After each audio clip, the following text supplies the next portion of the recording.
नमस्कार एस्पिरेंट्स, हमें नंटन भानु और आपका इस चैनल पर स्वागत है। दोस्तों, हम लोग history of Bihar lecture series में चल रहे हैं, ठीक है, जो कि इम्तियाज अहमद सर की किताब बिहार एक परिचय में बेस्ड है। उसका मॉडर्न पार्ट अभी हम लोग देख रहे हैं, ठीक। तो मॉडर्न पार्ट का ये क्या तीसरा वीडियो है। और आगे बढ़ने से पहले आपसे रिक्वेस्ट है, प्लीज़ लाइक, सब्सक्राइब और शेयर कीजिए और अपने दोस्तों को भी बताइए। चलिए आते हैं टॉपिक पे। आज का टॉपिक है हमारा फॉर्मेशन ऑफ बिहार। दोस्तों, हिस्ट्री जब हम लोग पढ़ते हैं तो उसमें हमारा एक टाइम फ्लो के साथ इवेंट्स होता चला जाता है, ठीक है। अब एक तो आप उस टाइम फ्लो के साथ इवेंट को पढ़ते हैं, बट उसके समकालीन या उसके साइमल्टेनियसली उसके साथ जो है कंटेम्प्रेरी बोल सकते हैं आप, कि दूसरे इवेंट्स भी चल रहे होते हैं, ठीक।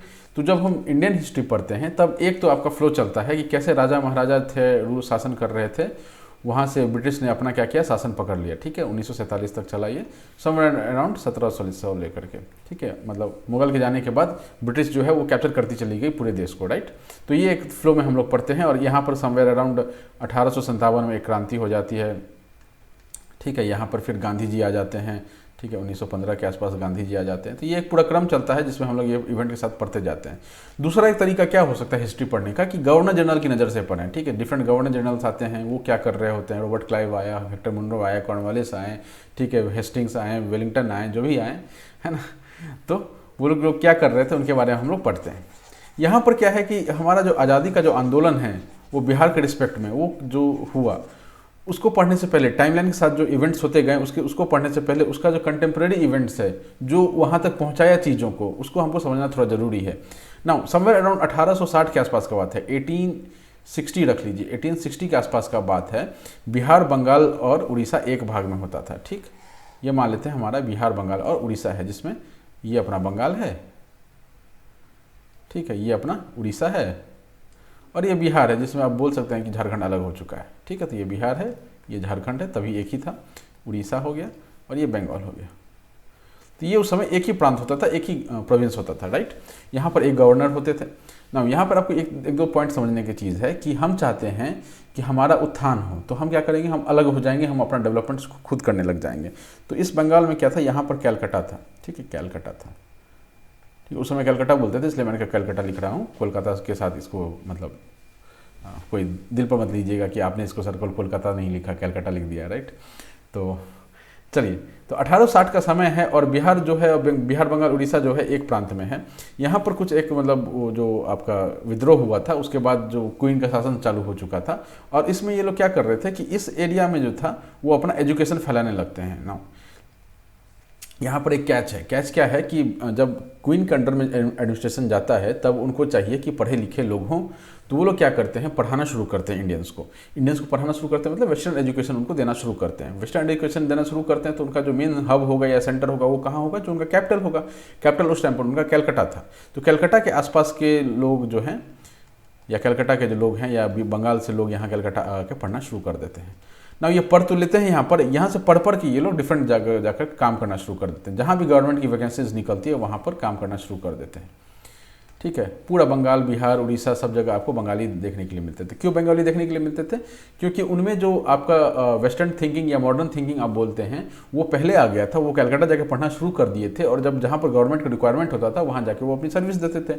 सर्विस एज इन क्या क्या हो सकता है, ठीक है। सर्विस एज इन हो सकता है कि आप आज के डेट में ही देख लीजिए, एक सरकारी स्कूल का टीचर होता है, या फिर आपका डॉक्टर होता है, या फिर आपका आर्किटेक्ट होता है। तो हर तरह का जो हर डिपार्टमेंट का जो रिक्वायरमेंट होता है वो बंगालीज लोग फुलफिल कर रहे होते हैं ना। इससे समस्या ये उठता है कि बिहार तो अभी भी पिछड़ा हुआ रह रहा था, ठीक। तो 1860 के आसपास क्या होता है कि यहाँ पर पुनर्जागरण होता है, ठीक है। बिहार में जो है मॉडर्न थिंकिंग का प्रभाव आना शुरू होता है धीरे धीरे, और यहाँ से लोगों को पता चलता है कि हमारा तब तक ये डेवलपमेंट नहीं हो सकता है जब तक हम बंगाल से अलग नहीं होंगे, ठीक।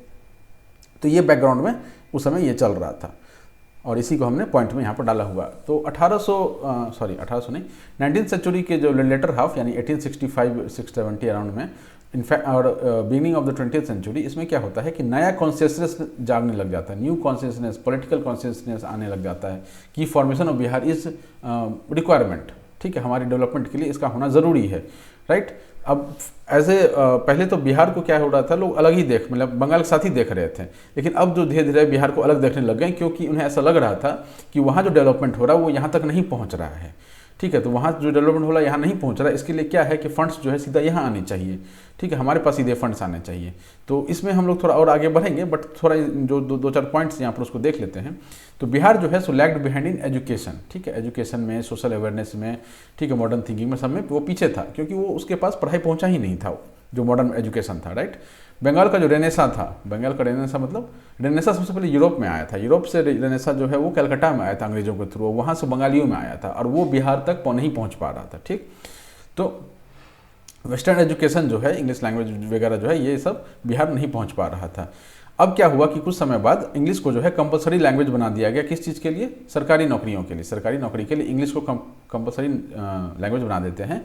इस कारण से क्या होता है कि गवर्नमेंट जॉब जितने होते हैं सारे वो बंगालीज लेके चले जाते हैं, ठीक है। वो चाहे पोस्ट हो सकता है, गवर्नमेंट का पोस्ट हो सकता है, एडवोकेसी हो सकता है, डॉक्टर हो सकता है, ठीक है, और भी कोई कुछ जो भी पोस्ट आप सोच सकते हैं, टीचर वगैरह का पोस्ट सोच सकते हैं, तो सारा जो है बंगाली के हाथ में चला गया था, राइट।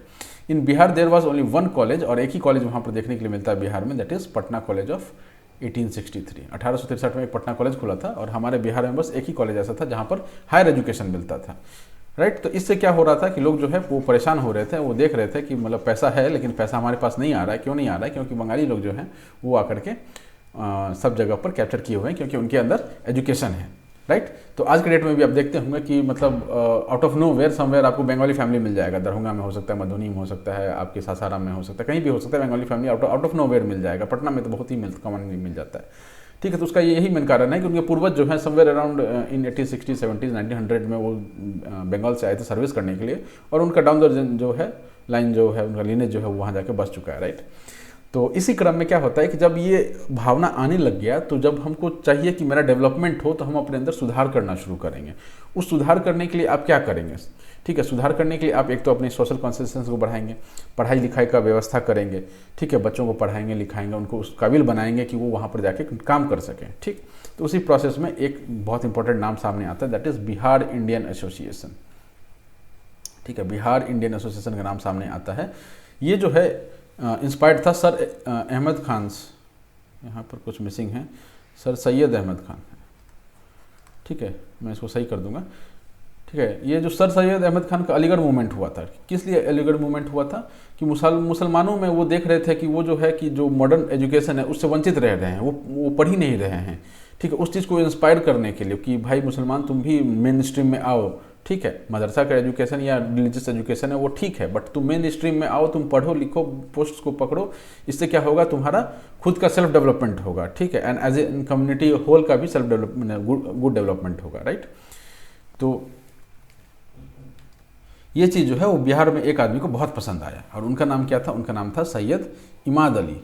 तो 1868 में क्या करते हैं ये, 1868 में क्या करते हैं Syed Imad Ali, inspired from the Aligarh movement, वो एक बिहार इंडियन एसोसिएशन की स्थापना करते हैं, राइट। वो खुद क्या थे? He was at good post, मतलब वो पढ़े लिखे लोग थे, पढ़े लिखे इंसान थे, मतलब है ना। वो सदर अमीन थे। सदर अमीन उस टाइम में, आजकल डेट में तो अमीन तो जमीन वमीन नापने वाला होता है, बट सदर अमीन उस टाइम में हायर जुडिशियल पोस्ट होता था, राइट।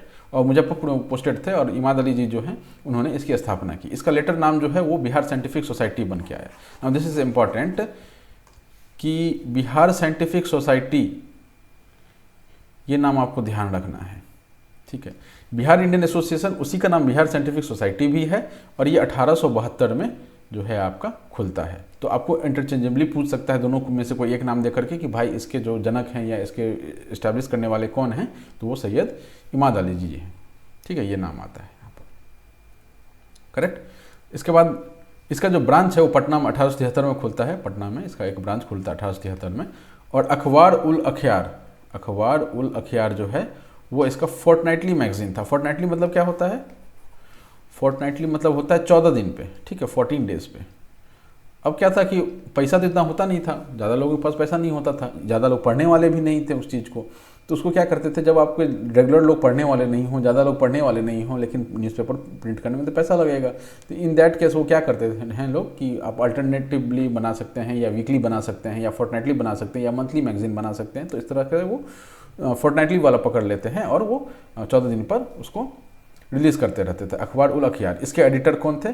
बाबू अयोध्या प्रसाद, ठीक है, बाबू अयोध्या प्रसाद का नाम आता है इसके एडिटर के तौर पे, राइट। तो ये पहला एसोसिएशन है जो हमको बिहार में देखने के लिए मिलता है। इसके बाद जो नेक्स्ट इंपॉर्टेंट है, नेक्स्ट इम्पॉर्टेंट जो आपका कमेटी वगैरह था या ऑर्गेनाइजेशन था, that was Mohammedan education committee. ये 1884 में मोहम्मदन एजुकेशन कमेटी का फॉर्मेशन होता है। कहाँ पर होता है? पटना में होता है, ठीक है। और ये किस लिए होता है? वेस्टर्न एजुकेशन जो है मुस्लिम्स में इम्पार्ट करने के लिए, राइट। उसके बाद क्या होता है कि ये सब चलता रहता है। और इस क्रम में down in early of the 20th century क्या देखते हैं कि बहुत सारे लोग जो बिहार के हैं वो इंग्लैंड या फिर बाहर जाने लगते हैं पढ़ाई लिखाई के लिए। तो उनमें कुछ पॉपुलर नाम आपको देखने के लिए मिलता है, ठीक है। उसमें एक सलाहुद्दीन का नाम देखने के लिए मिलता है, अजीमुद्दीन का मिलता है, अली इमाम, मजरूल हक। तो ये तीन नाम तो बहुत ही ज़्यादा इंपॉर्टेंट है। लास्ट के 3 नाम में ये बार बार आएंगे अभी, ठीक है। बाकी सलाहुद्दीन में याद रखने की ज़रूरत नहीं है, बस एक कहानी में कुछ एक टच बना रहे, एक प्रोसेस बना रहे, इसलिए मैंने इसको लाइन को भी डाला है, ठीक है। तो मैंने इसमें यूथ में over the time of 50 years इतना ज़्यादा कॉन्शियसनेस आ जाता है, इतनी ज़्यादा उनके अंडर एजुकेशन आ जाता है कि वो लोग बाहर भी हायर एजुकेशन के लिए जाना शुरू कर देते हैं, ठीक। तो इसी क्रम में अगला जो हमारा इंस्टीट्यूशन है या जो अगला हमको नाम याद रखना है, राइट, वो है अपना सदर अंजुमन ए हिंद, ठीक है। सदर अंजुमन ए हिंद। इस कमेटी का जो फॉर्म करने वाले हैं उनका नाम है मुंशी प्यारे लाल, ठीक है। मुंशी प्यारे लाल इसको सदर अंजुमन ए हिंद को फॉर्म करते हैं। इसका बेसिकली काम क्या होता है? एक्चुअली जो दहेज प्रथा है, तिलक प्रथा है जो बिहार में चलता है, वो बहुत ज़्यादा मतलब क्या हो रहा था कि कॉस्टली हो रहा था, ठीक है। तो जो अमीर लोग हैं उनके घर में कॉस्टली हो रहा है, दैट इज़ कोई दिक्कत की बात नहीं है। लेकिन जो गरीब का घर है उसको कॉपी करना चाह रहा है या उससे सीख करके यार वहाँ ऐसा होता है तो हम भी ऐसा करते हैं, तो इस चक्कर में क्या हो रहा था कि गरीबों के पॉकेट से बहुत पैसे निकलने लग गए थे। जो बेटा लेकर के जा रहा था वो बोल रहा था कि भाई अमीर का बेटा है तो उसको इतना पैसा मिलेगा, हम गरीब हैं तो हमको पैसा नहीं मिलेगा, भाई तुम हमको पैसा दो, है ना। तो बेटी वाला परेशान हो जा रहा था, राइट। तो इसका पहला ब्रांच जो है वो आरा में खुलता है 1868 में, 1868 में। ये कैस्ट समाज का था, आगे आएगा कुछ तो, हाँ, है ना। ये एंटी डाउरी एजिटेशन है, राइट, एंटी डाउरी एवं कैस्ट कम्युनिटी।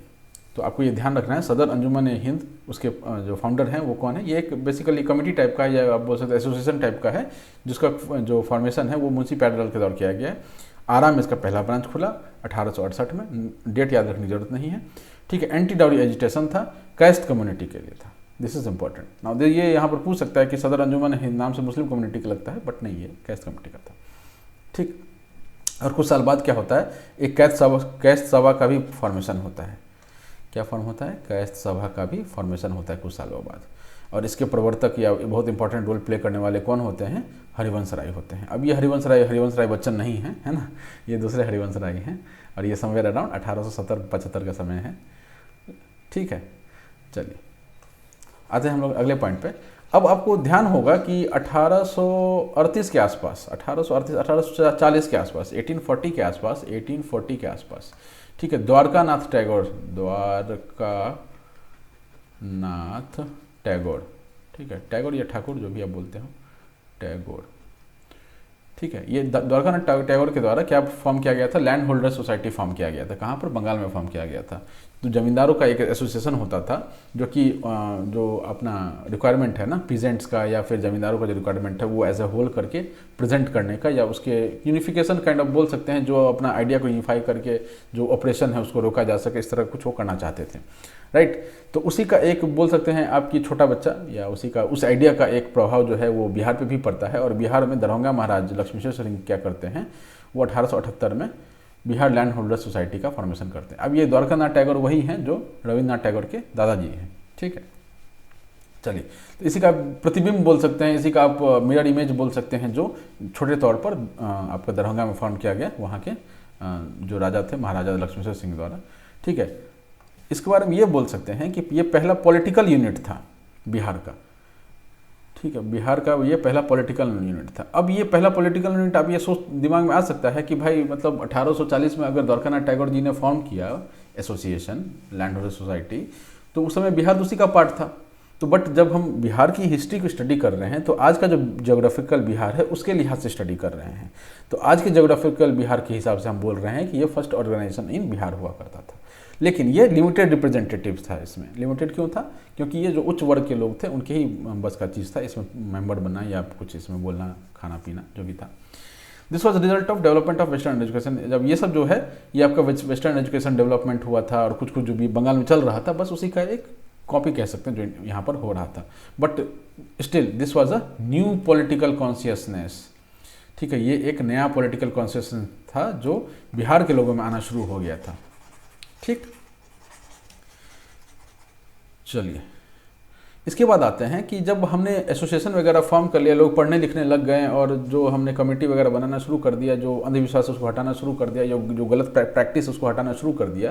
बट एक और हमारा जो इसमें फैक्टर आता है जो सपोर्ट कर सकता है इसको, दैट वाज आपका न्यूज़पेपर। ठीक है, तो न्यूज़पेपर भी उस समय कुछ जो था वो काफ़ी सक्रिय था। ठीक है, किस चीज़ के लिए कि बिहार को बंगाल से हमको अलग करना है, बिहार को बंगाल से अलग करना है। उसको हम क्या करेंगे, मुंह से बोलेंगे तो अंग्रेज़ तो उल्टा ही डंडा थप्पड़ लगा देता हमको। तो हम लोग लिखना शुरू कर दिए ताकि ये आइडिया जो है ये फैल सके। और जब एक आदमी जाएगा बोलेगा कि भाई हमको अलग बिहार चाहिए, उसको एक डंडा मारेगा वो भाग जाएगा। लेकिन जब आप किसी आइडिया को फैलाते हैं, लोगों में विश्वास दिलाते हैं कि ये हमारे लिए अच्छा क्या चीज़ है, अच्छाई का चीज़ है, तो फिर क्या होता है कि वो सबको डंडा तो मार नहीं सकता। एक आदमी को डंडा मारना आसान है, बट करोड़ को डंडा मारना आसान नहीं है ना। तो आइडिया फैलाने के लिए सबसे इंपॉर्टेंट माध्यम उस समय में क्या था, न्यूज़पेपर था। तो न्यूज़पेपर में आपको क्या याद रखना है, सीधा सीधी नाम याद रखने हैं। ठीक है, और अगर ये ध्यान रख सकें कहाँ से प्रकाशित होता था या भाषा ध्यान रख सके तो बहुत ही बेहतर है। तो पहला तो न्यूज़पेपर के बारे में हम बात करते हैं, जो कि separation of Bihar from Bengal जो है उसको एडवोकेट कर रहा था। एडवोकेट करने का मतलब क्या है, वो वकील नहीं है, एडवोकेट मतलब जो उसको प्रेजेंट करता है, राइट। तो पहला आता है मुर्ग ए सुलेमान, कहीं पे आपको है ना मुर्द भी मिलेगा लिखा हुआ, मुर्द। ठीक है, सर के किताब में मुर्ग लिखा हुआ तो मैंने भी मुर्ग लिख दिया है ना। और यहाँ से एक चीज़ और याद रखने में इंपॉर्टेंट हो जाता है, मतलब हेल्प मिल जाता है कि मुर्ग और मुंगेर है ना, मिलता जुलता नाम, मुर्ग और मुंगेर। तो मुर्ग ए सुलेमान उर्दू का न्यूज़पेपर था, 1876 में मुंगेर से प्रकाशित हो रहा था। और उसमें बिहारियों के लिए बिहार ये आपका नारा दिया गया या वहाँ पर लिखा गया। ठीक है, जो इसका एडिटर थे उन्होंने ही लिखा होगा। कासिद नाम से एक न्यूज़पेपर था 1877 का, जिसने क्रिटिसाइज़ किया merger of Bihar and Bengal. Bihar और बंगाल को मर्जर कब हुआ था ये आप मुझे कमेंट में बताएंगे, ये हमने आपको पढ़ाया था। ठीक है, ये थोड़ा आइडिया दे देता हूँ, 100 साल से ऊपर हो चुका था उस मर्जर का, है ना। तो जो उन दोनों का मर्जर हुआ था तो उसको इन्होंने कासिद न्यूज़पेपर के थ्रू, जो एडिटर रहे होंगे इसके, इन्होंने इसको क्रिटिसाइज़ किया था। नेक्स्ट आता है कैस्ट गैजेट, इसके एडिटर कौन थे, महेश नारायण। ये नाम भी ध्यान रखें क्योंकि ये नाम आगे आने वाला है, और भी आएगा, मतलब यहाँ तो आ ही रहा है और भी आएगा। इसके एडिटर महेश नारायण थे, इन्होंने separate Bihar through his column. ठीक है, सेपरेट बिहार की मांग की अपने कॉलम के थ्रू। कॉलम मतलब उसमें जो न्यूज़पेपर में कॉलम्स होते हैं ना, राइट, तो उसी में अपने कॉलम के थ्रू उन्होंने सेपरेट बिहार की मांग की। और इसको जो लेटर है बिहारी टाइम्स के नाम से पब्लिश किया जाने लगा, द बिहार टाइम्स। ठीक है, सेम न्यूज़पेपर कैस्ट गैजेट को बिहार टाइम्स के नाम से मैंने प्रकाशित किया जाने लगा। ठीक, इसके अलावा एक इंग्लिश न्यूज़पेपर भी था, द इंग्लिशमैन, इस इंग्लिश में लिखा हुआ था 1879 में। ठीक है, एनपी न्यूज़पेपर है, एनपी मतलब newspaper, had support of the Bengal government. तो बंगाल गवर्नमेंट भी बिहार को अलग करने के लिए लिख रही थी ना। यहाँ पर थोड़ा आपको बैकग्राउंड समझना पड़ेगा, ये कब का समय है, लगभग 1880 के आसपास का समय है। 1880 के आसपास समय है। पॉलिटिकल चेतना जो है, पॉलिटिकल कॉन्शियस जो है वो बंगाल में पीक पे जा रहा है। ठीक है, अब ब्रिटिश को ये चीज़ पसंद नहीं आ रहा है, ब्रिटिश को ये चीज़ पसंद नहीं आ रहा है। तो ब्रिटिश क्या चाह रहे हैं कि बिहार को अलग कर दो बंगाल से। क्यों अब बिहार को अलग करो बंगाल से, क्योंकि भाई एक जगह तो शांत है, बिहार शांत है तो उसको शांति रखना है, वहाँ पढ़ाई लिखाई नहीं पहुँचने देना है, तो उसके लिए ज़रूरी है कि बंगाल से इसको अलग किया जाए। वो इस तरह से सोच रहे थे। ठीक, और बंगाल को क्या करना है, बंगाल को भी 2 भाग में बांट देना है, ताकि जो हमारा डिवाइड एंड रूल का जो पॉलिसी है वो हम लोग यूज़ कर सकें। ठीक है, तो इसी क्रम में उन्होंने क्या किया, बिहार को भी इसीलिए बांटने की सोच रहे थे, जो भी उस वहाँ पर लिख रहे थे अंग्रेज की तरफ से कि भाई बिहार को अलग करना चाहिए, तो वो इस नज़र से सोच रहे थे। और बंगाल में भी जो उन्होंने पार्टीशन ऑफ बंगाल 1905 का किया था, वो भी इसी नज़र से किया था कि बिहार में जो पॉलिटिकल कंसेशन है उसको दबाया जा सके। जब तक उसको दबाएंगे नहीं तब तक उसको शासन नहीं कर सकेंगे। और उसके लिए उन्होंने हिंदू मुस्लिम के बीच का जो बैरियर है उसको क्रिएट करने का सोचा, और ये हम आगे पढ़ेंगे जब समय आएगा तब। ठीक है, बाकी थोड़ा बहुत आप लोगों को पता ही होगा, नहीं पता है कोई बात नहीं है, धीरे धीरे आएगा सब कुछ। यहाँ पर मतलब कहानी है ना, अब कहानी को बताना शुरू करेंगे तो वो ख़त्म ही नहीं होता है कभी, राइट। तो फैक्ट्स पे देखते हैं। तो 4 न्यूज़पेपर, मुर्गे सुलेमान, कासिद, कैस्ट गैजेट और इंग्लिशमैन, ये चारों न्यूज़पेपर जो है वो आपका बिहार का जो सेपरेशन है बंगाल से उसको एडवोकेट कर रहा था। पर्सनालिटीज़, कुछ पर्सनालिटीज़ भी थी जो इस चीज़ को सपोर्ट कर रहे थे, जो इंपॉर्टेंट पर्सनालिटीज़ है उनके बारे में हम लोग बात करेंगे। पहला तो आर जेनकिंस है, आर जेनकिंस, ये क्या थे, कमिश्नर्स ऑफ पटना थे। ठीक है, पटना के उस समय कमिश्नर हुआ करते थे। 1871 में इन्होंने बोला कि बिहारी जो है अपने ही ज़मीन पर जो वहाँ की नौकरियाँ हैं उससे वो डिप्राइव्ड हैं। डिप्राइव्ड मतलब उनसे उनको मतलब अनएम्प्लॉयमेंट है काइंड ऑफ। जो लोकल नौकरियाँ हैं बिहार में, जो लोकल नौकरियाँ हैं वो जो है सारे बंगालीज लेके जा रहे हैं, मोस्टली बंगालीज लेके जा रहे हैं। ठीक है, तो ये उनका कहना था। He recommended reservation for people of Bihar in subordinate services. और भी जगहों पर इन्होंने एडवोकेट किया, but this was the most important कि सबऑर्डिनेट सर्विसेज, नीचे निचले तल का जो आपका ये है जो सर्विसेज है सबऑर्डिनेट सर्विसेज, उसमें बिहारियों को रिजर्वेशन देना चाहिए। राइट, इसके बाद आ जाते हैं 4 नाम, सच्चिदानंद सिन्हा, महेश नारायण, ठीक है, मजरूल हक और अली इमाम। चारों का फोटो मैंने लगाया ताकि थोड़ा आपको दिमाग में पिक्चर रहे। पहला तो ऊपर आप देख सकते हैं, ये नाम जिस क्रम में है उसी क्रम में फोटो भी है। तो ये अपने सच्चिदानंद सिन्हा जी हैं, ठीक है, ये महेश नारायण जी हैं, ठीक है। इसके बाद है मजरूल हक एंड अली इमाम, ठीक है, ये मजरूल हक है, ठीक है, और ये अली इमाम जी हैं। तो आप देख सकते हैं। बाकी अगर थोड़ा जूम करके आपको देखना हो तो मतलब आप विकिपीडिया यूज़ कर सकते हैं, वहीं से मैंने फ़ोटो उठाए हैं। ठीक है, तो ये चारों लोग क्या करते हैं कि they aspired for separate identity of Bihar. ये चाहते थे कि बिहार का एक अलग आइडेंटिटी हो। एक सर की किताब में एक ये स्टोरी लिखा हुआ था कि सच्चिदानंद सिन्हा जी कहीं ट्रैवल कर रहे थे और उन्होंने बताया कि भाई मैं बिहार से हूँ। तो जो सामने वाले लोग बैठे थे उनको पता ही नहीं चला कि यार ये बिहार कहाँ पर है देश में। राइट, तो उन्होंने दिमागी मन प्रण लिया कि भैया मैं बिहार का एक अलग आइडेंटिटी बना के सबके सामने पेश करूँगा। तो इसी क्रम में ये चारों बहुत लोग जुड़ जाते हैं ना, एक किसी आप कॉज के लिए आते हैं तो बहुत लोग उसमें जुड़ जाते हैं। राइट, तो जो लाइक माइंडेड पीपल होते हैं जो जुड़ने लग गए उनके साथ उन्होंने उस काम को आगे बढ़ाया और ये 4 जो हैं लाइक माइंडेड लोग हैं। राइट, चलिए इसके बाद आ जाता है, यहाँ पर मैंने आपको लिखा था कि जो पर्सनैलिटी इसको एडवोकेट कर रहे थे, ठीक है, फॉर और अगेंस्ट। तो अभी हमने क्या देखा, फॉर मतलब फॉर द बिहार। अब कुछ लोग तो ऐसे होंगे ना जो उसके अगेंस्ट में होंगे, है ना। तो अगेंस्ट में कौन कौन थे, गुरु प्रसाद सेन, एक नाम आता है, इंपॉर्टेंट नाम आता है गुरु प्रसाद सेन। ये नाम से ही पता लगा ये बंगाली हैं। ही advocated against the separation of Bihar through is articles in Bihar Herald newspaper. ठीक है, इस न्यूज़पेपर के थ्रू वो इस जो सेपरेशन है उसको ये कर रहे हैं। उनका कहना था कि जो बंगाल है, बिहार अलग होकर के आगे नहीं बढ़ सकता है, बंगाल के साथ मिलकर के आगे बढ़ सकता है। राइट, बंगाल में जो रेनेसा आया है, बंगाल में जो वेस्टर्न ये आया है, एजुकेशन आया है, बंगाल में मॉडर्न एजुकेशन जो आया हुआ है, वो जो है आपका बिहार तक पहुंचाने का काम ये हम लोग का है, हम लोग का उत्तरदायित्व है। ठीक है, बट ये कहने की बातें हैं, जब जिसका जहाँ जो फ़ायदा होता है उस हिसाब से वो बात करता है। राइट, चलिए, तो ये हमारा न्यूज़पेपर वाला था जो हमने पहले पढ़ा, और उसके बाद हमने पर्सनालिटीज़ को देख लिया कि बिहार के। उससे पहले हमने क्या देख लिया था, कमेटी वगैरह देख लिया था। तो 3 चीज़ें होंगी, कमेटी हमने देख लिया, कमेटी फॉर्मेशन किस लिए हुआ, जागरूकता बढ़ाने के लिए, पढ़ाई लिखाई बढ़ाने के लिए। ठीक है, उसके बाद न्यूज़पेपर आया जो आइडिया को फैलाने के लिए था। उसके बाद पर्सनैलिटीज़ था जो ऊपर जा चुके थे, वो भी वर्कआउट कर रहे थे कि लोगों तक इन बातों को पहुँचाया जा सके और बिहार को बंगाल से अलग किया जा सके। अब इवेंट्स पे आते हैं, कुछ इवेंट होना शुरू हो गया। अर्ली 20th सेंचुरी जब पहुँचते हैं, जब 1900 में घुसते हैं, ठीक है, तो कुछ इवेंट शुरू होने लगे। क्यों? क्योंकि पीछे हमने एक्टिविटी भी तो की, 1860 समवेयर, 1860, 70, 80, 90 इनमें हमने एक्टिविटीज़ की हैं, बहुत सारी एक्टिविटीज़ अभी हमने डिस्कस किया है। ये एक्टिविटीज़ का कुछ तो परिणाम आएगा। राइट, तो वो परिणाम जो है वो इवेंट्स के तौर में सामने आना शुरू होता है। ठीक है, तो एक किताब है पार्टीशन ऑफ बंगाल और सेपरेशन ऑफ बिहार। ठीक है, पार्टीशन ऑफ बंगाल और सेपरेशन ऑफ बिहार, ये किताब है। ठीक है, ये किताब है 1906 में लिखा गया। इसमें सच्चिदानंद सिन्हा जी और महेश नारायण, इन्होंने इस किताब के थ्रू ब्रिटिश गवर्नमेंट का जो है अटेंशन इस तरफ खींचा कि बिहार में जो जॉब्स हैं, जो गवर्नमेंट पोस्ट्स हैं, वो बिहारियों के लिए होना चाहिए, और वहाँ पर बिहारी जो है वो बहुत कम मात्रा में है। राइट, और उन्होंने उसको स्टैटिस्टिकली बताया, नंबर्स के हिसाब से बताया कि इतना 100 आदमी है, उसमें से 90 लोग ये लोग हैं, 10 लोग ये, 5 लोग ये लोग हैं, बस बिहार के जो हैं वो 2-3 लोग ही बचे हुए हैं इसमें। ठीक है, तो इस तरह की बातें उसमें लिखी हुई थी। राइट, उसके बाद आता है बिहार छात्र सम्मेलन। ठीक है, बिहार छात्र सम्मेलन, तो ये नाम हिंदी में ही आप याद रखिए। मे भी अगर इंग्लिश का ये करेंगे ना, ये मतलब ट्रांसलेशन वगैरह करेंगे तो हो सकता है इसका नाम बिहार स्टूडेंट कॉन्फ्रेंस रख दें, बट जो एक्चुअल इसका नाम था वो हिंदी में ही था और इसका नाम बिहार छात्र सम्मेलन था। ठीक है, बिहार स्टूडेंट्स कॉन्फ्रेंस। ठीक है, 1906 में ये किसके द्वारा किया जाता है, मतलब सम्मेलन का जो आह्वान है वो आपका राजेंद्र प्रसाद के द्वारा किया जाता है। He was secretary of Bihari club in Calcutta. तो राजेंद्र प्रसाद जी जो हैं वो बिहारी क्लब जो कलकत्ता में था उसके वो सेक्रेटरी थे, और वहाँ से उनको ये आइडिया आता है कि कुछ जो स्टूडेंट मूवमेंट टाइप का चीज़ है वो हमको अपनाना चाहिए, और इसी के लिए वो पटना आते हैं और वहाँ पर वो बिहार स्टूडेंट कॉन्फ्रेंस का स्थापना करते हैं। ठीक है, it was the first public political association. Now यहाँ पर एक चीज़ जो मैंने आपको थोड़ी देर पहले बताया था कि जो लैंड होल्डर्स वाला था ना, वो लिमिटेड लोगों के लिए था, बट यहाँ पर आप देख सकते हैं कि this was the first public political, यहाँ पर कोई भी इसमें जुड़ सकता था, जो भी स्टूडेंट है वो इसमें जुड़ सकता था, इसलिए इसको क्या बोला गया, फर्स्ट पब्लिक पॉलिटिकल एसोसिएशन बोला गया, ठीक है। And also the first student association.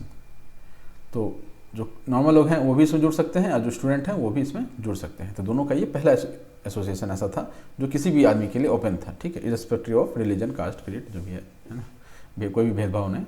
It's effect led to the creation of many new political association, ठीक है। तो ये क्या है कि राजेंद्र प्रसाद को जब वो बिहार क्लब में थे उनको ये आइडिया आता है कि स्टूडेंट का एक मूवमेंट होना चाहिए, ठीक।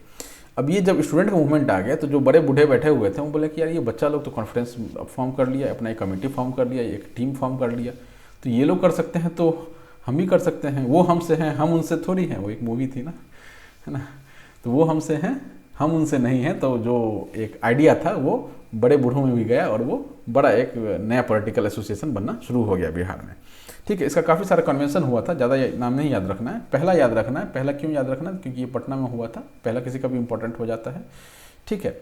बाकी दूसरा जो है वो उदित नारायण सिन्हा के साथ इसमें हुआ था, तीसरा ये भागलपुर, तीसरा मुजफ्फरपुर, परमेश्वर लाल कंडर में, फोर्थ जो है गया में, हसन इमाम कंडर में, 16th इम्पोर्टेंट हो जाता है क्योंकि ये हजारीबाग में हुआ था और 1921 में हुआ था। क्यों 1921 में है इम्पोर्टेंट हो जाता है, यहाँ पर नॉन कोऑपरेशन मूवमेंट चल रहा था इंडिया में, non cooperation movement Gandhi ji का, ठीक है, ठीक है, नॉन कोऑपरेशन मूवमेंट चल रहा था और उस समय इसका जो अधिवेशन है या कन्वेंशन है वो कहाँ पर हो रहा है, हजारीबाग में हो रहा है, इसलिए ये 16th इम्पोर्टेंट है, ठीक। चलिए, उस समय हजारीबाग बिहार का ही पार्ट था, आज तो नहीं है, बट ठीक है। इसके बाद अगला जो इम्पोर्टेंट नाम आता है इस एसोसिएशन के क्रम में, that is Bihar Pradesh Congress committee, ठीक है। बिहार प्रदेश कांग्रेस कमेटी 1908 में फॉर्म किया जाता है। लीडरशिप किसका था, सरफराज हुसैन खान का था, ठीक। और इससे पहले जो ये बिहार प्रदेश कांग्रेस कमेटी है, इसके फॉर्मेशन से पहले बिहार में Congress INC Indian national Congress जो 1885 में फॉर्म हुआ था उसका बहुत ज़्यादा फुटहोल्ड नहीं था। फुटहोल्ड मतलब उसका बहुत ज़्यादा वर्चस्व या बहुत ज़्यादा उसका आइडिया का फैलाव जो है बिहार में नहीं था, राइट। 1908 में एक और आता है, that is Bihar provincial Muslim league ना। 1906 में ढाका में मुस्लिम लीग का फॉर्मेशन हो गया था, राइट। तो उसका जो एक अगेन प्रतिबिंब बोल सकते हैं या फिर उसका जो इमेज बोल सकते हैं या उसका छोटा भाई बोल सकते हैं, वो बिहार में भी पहुंचा। जैसे लैंड होल्डर सोसाइटी का पहुंचा वैसे ही मुस्लिम लीग का भी पहुंचा और बिहार प्रोविंशियल मुस्लिम लीग का स्थापना होता है। इसके सेक्रेटरी प्रेसिडेंट कौन थे, अली इमाम थे और सेक्रेटरी मजहरुल हक थे, ठीक है। तो ये दोनों नाम मैंने आपको बताया था कि आपको आगे भी आएगा तो आपको ध्यान रखना है, तो ये दोनों नाम आप लोग ध्यान रखेंगे, ठीक है।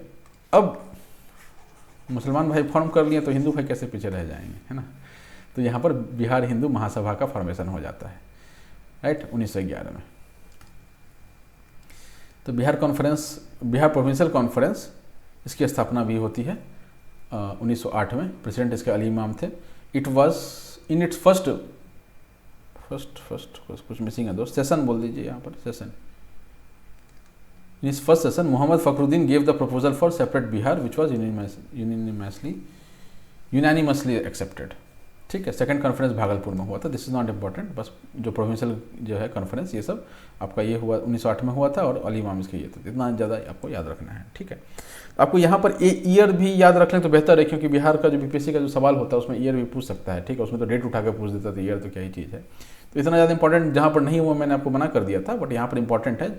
जो भी ये 3-4 जो भी फॉर्म हो रहे हैं ना, ठीक है, बिहारी छात्र सम्मेलन या बिहार प्रदेश कांग्रेस कमेटी, बिहार प्रोविंशियल मुस्लिम league, Bihar Hindu Mahasabha, Bihar provincial conference, ये चारों पांचों जो हैं इनके सारे के आपको ईयर याद रखने होंगे, ठीक। चलिए, तो इतना कुछ मतलब सब कुछ चल रहा था और इसी बीच में क्या होता है कि हमारे जो किंग जॉर्ज 5 जो थे वो इंडिया आते हैं, राइट, और बिहार का ये कर देते हैं, मतलब अनाउंस कर देते हैं कि बिहार का जो फॉर्मेशन है वो होना है, राइट। तो उससे पहले कुछ जो 1-2 पॉइंट है वो हम लोग जरूर देखते चलते हैं। तो अली इमाम क्या थे, अली इमाम का नाम हमने देखा है, कई बार देखा है। तो अली इमाम जो थे वो वाइसराय जो हैं लॉर्ड मिंटो, ठीक है, 1908 के आसपास का, 8-9 के आसपास का बात रख लीजिए, इस समय का बात था। इस समय जो है पार्टीशन ऑफ बंगाल हो चुका था, तो अली इमाम उनके जो काउंसिल है उसका मेंबर थे और वो बोलते हैं कि जिस आधार पे आपने बंगाल का पार्टीशन किया है वो सही नहीं है, उसके बदले अगर आप ये करते हैं, मतलब बिहार को अलग करते, उड़ीसा को अलग करते, तो वो ज़्यादा आपका लॉजिकल होता। तो इस चीज़ को क्या था कि लॉर्ड मिंटो ने एक्सेप्ट कर लिया। लॉर्ड मिंटो क्या करते हैं, इसको एक्सेप्ट कर लेते हैं और फिर किंग जॉर्ज 5 जो है वो आते हैं 1911 में। दिल्ली दरबार होता है, दिल्ली दरबार, और दिसंबर 12 1911 12/12/1911 को ये अनाउंस करते हैं कि पार्टीशन बंगाल जो है वो कैंसिल हो गया और बिहार जो है वो सेपरेट हो गया ना। यहाँ पर बिहार और उड़ीसा को अलग अलग सेपरेट नहीं करते हैं, बिहार और उड़ीसा को एक साथ ही रखते हैं और बंगाल से उसको अलग कर देते हैं। ठीक है, 22 मार्च 1912 को नोटिफिकेशन पर हस्ताक्षर होता है। ठीक है, सिग्नेचर होता है। ठीक है, साइन है ना। और इस दिन को हम लोग बिहार दिवस के नाम से जानते हैं। This is important. 22 मार्च 1912 को नोटिफिकेशन पर सिग्नेचर होता है, उसको आज के डेट में हम लोग बिहार दिवस के नाम से उस डेट को मनाते हैं। 22 मार्च को हम लोग बिहार दिवस के हिसाब से मनाते हैं। राइट, नोटिफिकेशन जो है इफेक्ट में कब आता है, साइन तो हो गया 22 तारीख को, लेकिन 1 अप्रैल जो है नया फाइनेंशियल ईयर जो रहा होगा उससे जो है आपका शुरू हो जाता है और बिहार जो है एक पृथक स्टेट बन जाता है। ठीक, पटना जो है इसका कैपिटल बनाया जाता है और सर चार्ल्स बेली, इंपॉर्टेंट, सर चार्ल्स बेली इसके पहले लेफ्टिनेंट गवर्नर बनते हैं। मतलब जो गवर्नर वहाँ का असाइन किया गया, जो पहला गवर्नर था, उनका नाम सर चार्ल्स बेली था। तो ये आपको याद रखना है, ये सारे फैक्ट्स याद रखने वाले हैं। ठीक है, अली इमाम वाला छोड़ सकते हैं, स्टोरी में कंटिन्यूटी के लिए था ये। 1911 में किंग जॉर्ज अनाउंस करते हैं, कब, 12/12/1911। ये डेट आपको याद रखना है। इस दिन अनाउंस हुआ, साइन किस दिन हुआ, 22/3/1912 को। ठीक है, और इफेक्ट में कब आया है, 1/4/1912 से। ठीक है, और 22 मार्च को क्या मनाते हैं हम लोग, बिहार दिवस मनाते हैं। ठीक, चलिए, वैसे मैं करेक्ट कर दूंगा जहाँ भी 1-2 जगह गलतियाँ हैं, मतलब लैंग्वेज में, जस्ट इन केस नहीं हुआ तो मान के चलिएगा कि करेक्टेड है ना। After the formation of Bihar क्या होता है कि किंग जॉर्ज 5 जो है वो पटना आते हैं। वो दिल्ली में अनाउंस किए थे। ठीक है, दिल्ली में अनाउंस करके बोलते चलो चल के पटना देखते हैं, और वो पटना आते हैं, वहाँ पर ग्रैंड दरबार लगाया जाता है। और ये हमारे प्यारे किंग जॉर्ज एडवर्ड 5 हैं, सॉरी एडवर्ड नहीं, किंग जॉर्ज 5 हैं। वो आरा हाउस जाते हैं। आरा हाउस की क्या खास बात है, 1857 का जो क्रांति हुआ था उस समय जो आरा से कौन लड़ रहे थे, कुंवर सिंह जी लड़ रहे थे, और कुंवर सिंह जी से डर करके ब्रिटिश लोग कहीं शेल्टर लिए होंगे, तो वो एक जगह था आरा हाउस, तो यहाँ पर वो लोग शेल्टर लिए थे, तो उसका उन्होंने भ्रमण किया। दरभंगा भी गए, वहाँ से नेपाल चले गए शिकार खेलने के लिए। ठीक, तो ये इनके रिस्पेक्ट में था, किंग जॉर्ज 5 के रिस्पेक्ट में था। 1912 में क्या होता है, इंडियन नेशनल कांग्रेस का एक सेशन होता है। ठीक है, दिस इज इम्पॉर्टेंट। 1912 में INC का सेशन होता है, इसको 27 सेशन बोलिए, और ये बांकीपुर में होता है। बांकीपुर कहाँ है, पटना में है। बांकीपुर पटना में 27 session of Indian national Congress होता है। इसके जो प्रेसिडेंट थे, या इसके जो क्या बोल सकते हैं, प्रेसिडेंट ही बोलिए उसको, मधुलकर साहब थे। ठीक है, लंबा चौड़ा नाम है इनका, राय बहादुर रघुनाथ नरसिंह मधुलकर। इसका सीधा शॉर्ट में RN मुधोलकर, मधुलकर नहीं मुधोलकर, है ना, ये नाम याद रख लेंगे। ठीक है, तो RN मुधोलकर क्या थे, 27 सेशन जो पटना में हुआ था बांकीपुर में, उसके वो प्रिसाइडिंग अध्यक्ष थे। और इसके जो जनरल सेक्रेटरी थे वो सच्चिदानंद सिन्हा थे। मजरूल हक साहब क्या थे, इसके वेलकम कमेटी के चेयरपर्सन थे। जवाहरलाल नेहरू का पहला पॉलिटिकल जो अपीयरेंस है वो यहाँ पर देखा जाता है। पहले से स्टूडेंट वगैरह में वो लीड कर रहे थे, बिहार से उनका ज़्यादा कोई ताल्लुक नहीं था, बट अभी तक वो कांग्रेस में घुसे नहीं थे, बट यहाँ से वो कांग्रेस में घुसना शुरू कर देते हैं। और समवेयर 1947 तक उनकी इतनी ज़्यादा पकड़ हो जाती है कि वो प्राइम मिनिस्टर भी बन जाते हैं। चलिए next point, Bihar as an individual entity जो है वो इंडियन नेशनल मूवमेंट का जो फ्रीडम मूवमेंट था उसमें वो बहुत बड़ा योगदान देने वाला था। और वो जो आपका नींव बोल सकते हैं आप, वो यहाँ पर रखा जा चुका था जब बिहार एक पृथक स्टेट हो जाता है और वहाँ पर INC का फॉर्मेशन हो जाता है। 1914 में कांग्रेस एक डेलीगेशन भेजती है इंग्लैंड, और उसमें 2 हमारे बिहार के लोग थे, हसन इमाम और मजरूल हक। ठीक है, ये दोनों लोग जो है उस डेलीगेशन में गए थे। तो ये सीधा सीधी क्वेश्चन आ सकता है कि 1914 में जो डेलीगेशन इंग्लैंड गया था तो उसमें बिहार के लोग, जो कांग्रेस ने भेजा था बेसिकली, उसमें बिहार के 2 लोग कौन थे, तो हसन इमाम और मजरूल हक। ठीक है, लॉर्ड हार्डिंगे भी 1912 में पटना आते हैं, और इन्होंने क्या किया, अब पटना क्या बन चुका है, कैपिटल सिटी बन चुका है। अब कैपिटल सिटी बन चुका है तो वहाँ पर बहुत सारे बिल्डिंग्स रिक्वायरमेंट है। पहला तो गवर्नर का घर चाहिए जो वहाँ पर रहेगा, ठीक है। उसके बाद उसका ऑफिस चाहिए, सेक्रेटेरिएट चाहिए, पोस्ट ऑफिस चाहिए, तो बहुत सारा कुछ बिल्डिंग चाहिए। तो वो जो बिल्डिंग्स हैं उसको डिज़ाइन करने के लिए एक आर्किटेक्ट थे, उनका नाम था JF म्यूनिंग्स, उनको रखा गया। और आप देख सकते हैं कि ये अपना पोस्ट ऑफिस है जो उन्होंने डिज़ाइन किया, ये अपना गवर्नर हाउस है जो उन्होंने डिज़ाइन किया था। ठीक है, चलिए लास्ट पॉइंट पे मूव करते हैं और इसके बाद रैप अप करते हैं। 1922 में प्रिंस ऑफ वेल्स, ये एडवर्ड बार बार मेरे मुंह से निकल रहा था, वो इसी कारण से निकल रहा था क्योंकि एडवर्ड भी इसमें लास्ट में आ जाते हैं। तो 1922 में क्या है, प्रिंस ऑफ वेल्स जो है एडवर्ड साहब, वो बिहार विजिट करते हैं नॉन कॉपरेशन मूवमेंट के दौरान। ठीक है, 1922 में नॉन कॉपरेशन मूवमेंट चल रहा होता है, उस समय वो आते हैं। इनको काफ़ी कुछ बहिष्कार किया जाता है, बट उन्होंने जो काम किया, एक आध जो काम किया उसको हम लोग देख लेते हैं। एक टेम्पल मेडिकल स्कूल 1874 में खोला गया था। ठीक है, टेम्पल मेडिकल स्कूल, ये पटना में, ठीक है ना, पटना में टेम्पल मेडिकल स्कूल खोला गया था 1874 में। उसका वो एक्सपैंड करते हैं, ठीक है, नवीनीकरण भी करते हैं और उसका नाम क्या पड़ जाता है, Prince of Wales medical college of Patna. आज के डेट में इसको हम लोग PMCH के नाम से जानते हैं, PMCH के नाम से जानते हैं। ठीक है, 1925 में। और इसका मतलब ये आपको डेट ध्यान रखना है कि 1925 में इसका स्थापना होता है 1925 में, और 1927 में इसका जो है आपका इनॉग्रेशन हो जाता है। तो ये हमारा नीचे फोटो जो है वो आपका PMCH का है, PMCH। ठीक है, तो PMCH का फोटो आप देख सकते हैं। और इसका जो स्थापना है वो उसका Prince of Wales medical college के नाम से किया गया था। ठीक है, अब जब आज़ाद हो गया तो नाम बदलना शुरू हो गया। ऐसा नहीं है कि उत्तर प्रदेश में ही नाम बदला जा रहा है ना, बहुत जगह पर नाम बदला गया है। चलिए, इसी के साथ हमारा लेक्चर खत्म होता है। Tata, thank you, all the best. उम्मीद है आप लोग को अच्छा लगा होगा। प्लीज़ सब्सक्राइब शेयर कीजिएगा। एक बार डिस्क्रिप्शन चेक कर लीजिएगा, उस डिस्क्रिप्शन में आपको different playlist related to history वो आपको मिल जाएंगे। मेरा UPI ID मिल जाएगा, कोई गुरु दक्षिणा देना चाहें जस्ट इन केस। चलिए, टाटा, थैंक यू, बाय।